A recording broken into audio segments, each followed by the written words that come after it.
When one movie somehow managed to be the biggest event in Hollywood history before it even finished filming.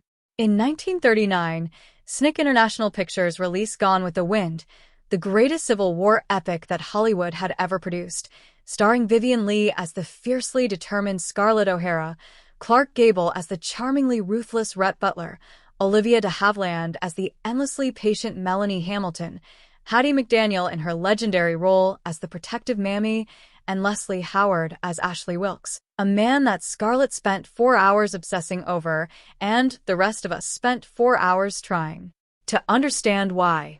Today we're counting down 15 weird facts about Gone with the Wind that proved this classic was every bit as dramatic off-screen as it was on it. Stick around for number 1, because history was made at the biggest award show in Hollywood, and Hollywood somehow managed to make it shameful at the same time. Now, before we get into it, hit that like button and subscribe. It helps YouTube put this in front of more classic film fans who'd want to see it. Hope you're ready. If not, well, frankly, my dear, I don't give a damn. 15. A blazing start to the production. Number 15. They lit half of Hollywood on fire before casting their lead. The production of Gone with the Wind launched on December 10th of 1938 with the burning of Atlanta, one of the largest and most expensive sequences in the entire film. Scarlett O'Hara, the character at the center of every frame of that sequence, hadn't been cast yet. Rhett Butler was handled. Clark Gable was signed, confirmed, and far too valuable to put anywhere near a genuine inferno. Stunt legend Joachim Knut stepped in as his body double. The lead actress was a different matter entirely, which meant the most pivotal scene in the film went forward with a stand-in running through actual flames where the main character was supposed to be. The flames were real. SNCC burned down 20 years' worth of old movie sets on the 40-acre backlit, including the Great Wall built for the 1927 King of Kings, which was later reused for King Kong. The flames hit an estimated 500 feet.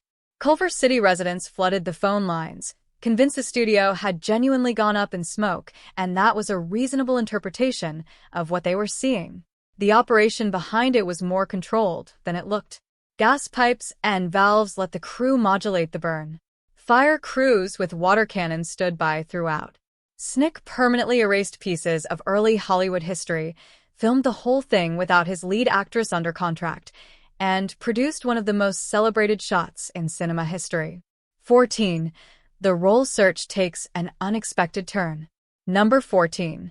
Too British, too determined, too good to be ignored. David Elsnick interviewed over 1,400 women to find his Scarlett O'Hara. The search ran for months, cost approximately $100,000, and generated enough press coverage to make it the most talked-about casting hunt in Hollywood history. America watched the whole thing unfold in real time. Vivien Leigh watched it too, and had already decided the role was hers. The conventional wisdom was loud and unified. No British actress could play a Southern belle. Leigh was already connected to SNCC's brother Myron through his talent agency, which gave her a foot in the door even if nobody had opened it for her yet. She traveled to Hollywood, arrived prepared, and waited for her moment. When Myron walked her onto the burning Atlanta set and introduced her to David with, "I want you to meet your Scarlett O'Hara," it landed less like a discovery and more like a confirmation. The woman the industry said was too British to play a Southern belle went on to deliver one of the most celebrated performances in film history. 13. One big-name bid falls short. Number 13. Katharine Hepburn walked in certain and walked out humiliated. Katharine Hepburn didn't audition for Scarlett O'Hara. She declared herself Scarlett O'Hara. She lobbied SNCC directly, enlisted George Cukor, who was firmly in her corner, and at some point walked up to the producer and announced, "I am Scarlett O'Hara. The role is practically written for me." Selnick looked her over and replied, "I can't imagine Rhett Butler chasing you for 12 years. He had 2 specific problems with her and wasn't shy about either one. The first was commercial. By 1938, Hepburn had officially been labeled box office poison by the Independent Theater Owners Association after a string of underperforming films. SNCC was already sinking millions into the most expensive production of his career, and adding a star the industry had publicly written off was a risk he had no interest in taking. The second problem is harder to argue with. Selnick felt that Hepburn didn't project the kind of irresistible magnetism that would make a man like Rhett Butler lose his mind over a woman for more than a decade. She had the fire, arguably too much of it, but not what Snick was looking for. He offered her a screen test to prove him wrong, and she turned it down. Hepburn walked in certain she'd already won, declined the one chance to make her case on camera, and walked out with a one-liner she'd be hearing about for the rest of her career. 12. A tense standoff on set. Number 12. The king of Hollywood almost quit over 4 seconds of crying. Clark Gable had spent his entire career avoiding tears on screen when the script for Gone with the Wind required Rhett Butler to break down after Scarlett's miscarriage. A word, incidentally, that the Hays Code wouldn't even allow in the dialogue, so they called it an accident. Gable's position was immediate and unambiguous. Absolutely not. Selnick made the case, Fleming backed it up, and de Havilland talked him down personally, telling him directly, "You can do it. I know you can do it, and you'll be wonderful." The solution was a compromise. They would film the scene twice, one with Gable fully committed to the emotion and one with his back to the camera, preserving whatever remained of his cold, ultra-masculine dignity. Both versions were captured, no one walked off set, and the production continued. Gable watched the footage and acknowledged that Snick had been right. The emotional version was stronger. He threatened to walk off one of the biggest productions in Hollywood history over a few seconds of crying, watched the playback once, and changed his mind. The scene stayed, and so did he. 11. A key scene faces resistance. Number 11. The most romantic scene in the film was flagged as a crime. The staircase scene is one of the most recognizable images in Hollywood history. Rhett grabs Scarlett, sweeps her up, carries her up that grand staircase while the orchestra swells, and the screen cuts to black. The Production Code Administration's Joseph Breen had a different description. His specific terminology for the scene was husbandly rape. Under the Hays Code, sexual violence on screen was strictly banned. Breen had been objecting to the scene since 1937, 2 years before the film even released. The scene survived because Snick kept everything implied. Rhett carries Scarlett through the doorway, the screen goes dark, and that gives it just enough cover to get through. The implications stayed fully intact. The morning after sequence shows Scarlett waking up visibly content, and the film presents this cheerfully, as though the censorship office hadn't spent the better part of 2 years arguing over what the previous scene actually was. The people arguing about it in 1939 and the people arguing about it now are essentially having the same conversation. It's been running for 85 years and shows no sign of a resolution that anybody can agree on. 10. The numbers behind the spotlight. Number 10. Same film. Wildly different paychecks. Vivien Leigh appeared in roughly 61% of a nearly 4-hour film. She worked approximately 125 days on set. Her total salary for carrying Gone with the Wind on her back from start to finish was $25,000, breaking down to about $200 a day. Clark Gable was present for roughly 30% of the film, worked 71 days, and took home $120,000, approximately $1,690 a day. The math is not subtle. Gable was the king of Hollywood, the most famous male star on the planet. His standard MGM rate alone ran around $4,000 a week, and Snick wanted him badly enough to meet it. Leigh, by contrast, had basically just beaten out all of Hollywood for the role, and the industry's takeaway was not that she was extraordinary. It was that she was a British newcomer who got lucky. That perception translated directly into leverage, of which she had essentially none. Selnick locked her into a restrictive 7-year contract to go along with the $25,000. Gable earned more money for doing less than half the work. Leigh earned a fraction of that for doing most of it. 9. Second thoughts from major names. Number 9. The cast didn't want the roles, and the author didn't want the film. Leslie Howard was 46 years old playing Ashley Wilkes, a character written to be in his early 20s. His personal assessment of the role was a dreadful milksop. He hadn't read the book, didn't want the part, and only agreed after Snick threw in a co-producer credit on Intermezzo, a project Howard actually cared about. The moment his scenes wrapped, he left for England and skipped the Atlanta premiere entirely. Clark Gable's reluctance ran deeper than the crying scene. He didn't want to play Rhett Butler at all. Expectations were so astronomically high that he figured there was no version where he came out ahead. But he signed on for one reason. He needed the bonus money to finalize a costly divorce and marry Carole Lombard. One of the most celebrated performances in Hollywood history began as a personal budget calculation. And then there was Margaret Mitchell, who sold the rights for $50,000 and wanted nothing to do with the production. She refused to write the screenplay and kept her distance throughout. When pressed on who should play Rhett Butler, she suggested Groucho Marx. That answer tells you exactly how seriously she was engaging with the question. One star thought the role was beneath him, another needed the paycheck, and the author was bracing for complaints before filming even started. 8. A troubled path behind the camera. Number 8. 3 directors, 16 writers, and somehow a masterpiece. The movie went through at least 16 writers trying to get the script into shape. Among them was F. Scott Fitzgerald, who came, wrote, and left without a single screen credit to show for it. Things got bad enough that Selnick called a full script emergency mid-production and summoned screenwriter Ben Hecht to fix it. Hecht rewrote the entire first half of the script in roughly 5 to 7 days, sustaining himself on bananas and salted peanuts throughout. That's less of a writing process and more like a hostage situation with snacks. The director situation was its own separate catastrophe. George Cukor had spent 2 years in pre-production and lasted 18 days of actual shooting before Snick fired him. Victor Fleming came in as replacement, a capable and experienced director handed one of the largest productions in Hollywood history, and Snick proceeded to micromanage every line, every shot, and every frame with such intensity that Fleming eventually suffered a breakdown from exhaustion and had to take 2 weeks off. A third director, Sam Wood, was brought in to keep the production moving while Fleming recovered. 3 directors, 16+ writers, a producer who treated the entire enterprise as his personal creative domain, and a script that had been through enough hands to qualify as a relay race. The chaos was total. The outcome became a masterpiece. 7. The studio bets big. Number 7. The most expensive gamble in Hollywood history.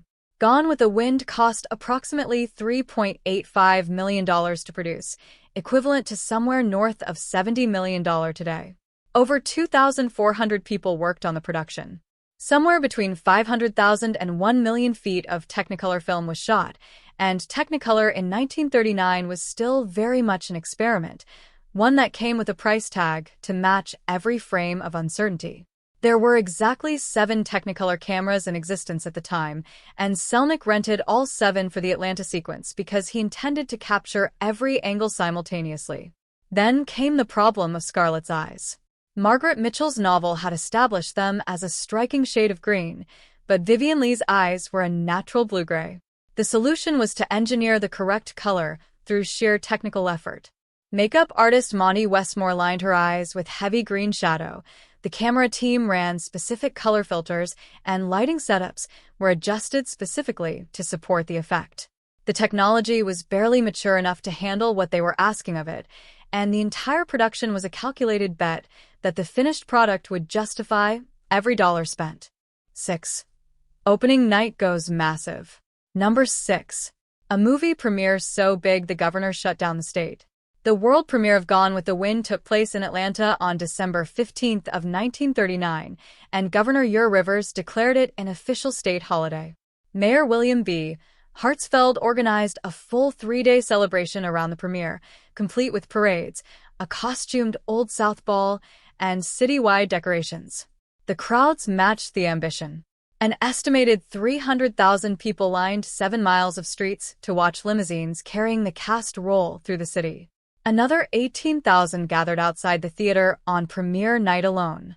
To put that in perspective, the entire population of Atlanta in 1939 was about 300,000 people, meaning the city had essentially cloned itself in spectators for that occasion. Gone with the Wind turned a December movie opening into one of the largest public events in American history. 5. One line causes major trouble. Number 5. One line nearly got cut from the most famous exit in film history. 4 hours of war, obsession, survival, and emotional wreckage, and it all comes down to 8 words. Frankly, my dear, I don't give a damn. The line is perfect, and it was entirely Selnick's invention. Mitchell's novel simply reads, "My dear, I don't give a damn." Snick added, frankly, at the front specifically to soften the damn at the end. Just before the film's release, the Hays Code was quietly amended to permit damn, or hell, when considered essential to a historical portrayal or drawn directly from a literary source. The scene had been filmed on June 10th of 1939 during principal photography. It was never a last-minute addition. It was always there, always intentional, and always being fought over simultaneously. The $5,000 fine is the part of the story that gets repeated most often, though historians have questioned whether it was ever actually levied. Snick leaned into the controversy either way. The outrage generated publicity, the publicity sold tickets, and the line stayed in the film exactly as written. 4. Off-screen reality versus on-screen magic. Number 4. Rhett Butler's breath was the real villain of this love story. The romance between Scarlett O'Hara and Rhett Butler is one of the most celebrated in cinema history, but behind the scenes, Vivien Leigh spent a significant portion of it trying to get through the kissing scenes as quickly and professionally as possible. In 1933, 6 years before filming, Gable developed severe periodontal disease that resulted in the extraction of nearly all his teeth. By the time he was playing Rhett Butler, he'd been wearing full dentures for years, and chronic halitosis was a direct consequence. Gable was also a heavy smoker, which compounded the situation considerably. Leigh's exact private assessment was that kissing Clark Gable in Gone with the Wind was not that exciting, and that his dentures smelled something awful. That reframes every swelling orchestra close-up in the film rather significantly. The camera was capturing chemistry. Leigh was trying to get through the take, hold the performance, and manage the breathing strategically. 3. A final note with lasting impact. Number 3. The closing line accidentally meant everything. Gone with the Wind doesn't end with a reunion or a resolution. It ends with Scarlett O'Hara standing alone, having lost virtually everything, delivering one quiet line before the screen goes dark. After all, tomorrow is another day. That line almost became the title of the entire film. Mitchell's publisher pushed hard for it, but Mitchell chose Gone with the Wind instead, understanding that the title needed to tell you what was lost and let the final line tell you what comes next. Gone with the Wind premiered months after World War II had begun in Europe, and American audiences were still climbing out of a decade of economic collapse. Scarlett's refusal to quit landed with the specific weight of people who already knew personally what losing everything felt like. In Britain, the resonance ran even deeper. The film ran continuously in London for 4 straight years, straight through the Blitz, as audiences watched a woman survive the total destruction of her world while their own cities were being taken apart overhead. It stopped being fiction somewhere around 1941. 2. Early concerns start to grow. Number 2. Hollywood was warned. Hollywood didn't listen. Before Gone with the Wind screened a single frame, the NAACP was already on record. Executive Secretary Walter White told Selnick directly that the film would function as lost cause propaganda, romanticizing the Confederacy while presenting slavery scrubbed clean of its actual horror. The Pittsburgh Courier was running editorials before production even wrapped, specifically targeting the racial slur in the script and demanding its removal. Snick made some adjustments. The Ku Klux Klan was removed by name from the script, racial slurs were cut, and he brought on technical advisors to ensure Black characters were represented more fairly. Both advisors he hired were white. The surface was adjusted. The story underneath stayed intact. In 2020, HBO Max pulled Gone with the Wind entirely before returning it with a historical disclaimer addressing the exact racist depictions that protesters had identified 81 years earlier. Hollywood listened just enough in 1939 to adjust the surface. The disclaimer was essentially the rest of the argument, finally appended decades late. 1. A landmark moment meets a harsh truth. And number 1. Hattie McDaniel's historic win and Hollywood's shameful response. On February 29th of 1940, Hattie McDaniel became the first African-American in history to win an Academy Award, taking home Best Supporting Actress. The venue was the Coconut Grove nightclub in the Ambassador Hotel, which had a strict policy prohibiting black guests. Selnick had to call in a personal favor just to get her inside. That sentence should not exist. Yet here we are. She got in, but with conditions. Vivien Leigh, Clark Gable, and Olivia de Havilland sat together near the stage at Selnick's table. McDaniel was escorted to a separate table set against the far wall, where she spent the evening watching the ceremony from across the room from the cast she had made it with. When her name was called, she walked up and delivered an acceptance speech of complete and total grace. "I sincerely hope I shall always be a credit to my race and to the motion picture industry. My heart is too full to tell you just how I feel. And may I say thank you and God bless you." A sentiment that lands considerably differently knowing what her evening had already looked like. After the ceremony, her co-stars went to celebrate at another venue. That venue also didn't allow black guests, so McDaniel didn't go.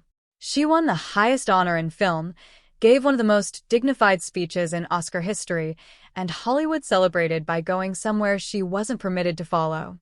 The industry threw itself quite a party that night, but it just didn't include everyone who earned one. And there you have it, 15 weird and wild facts about Gone with the Wind. Which one surprised you the most? Subscribe and share this with someone who loves classic Hollywood.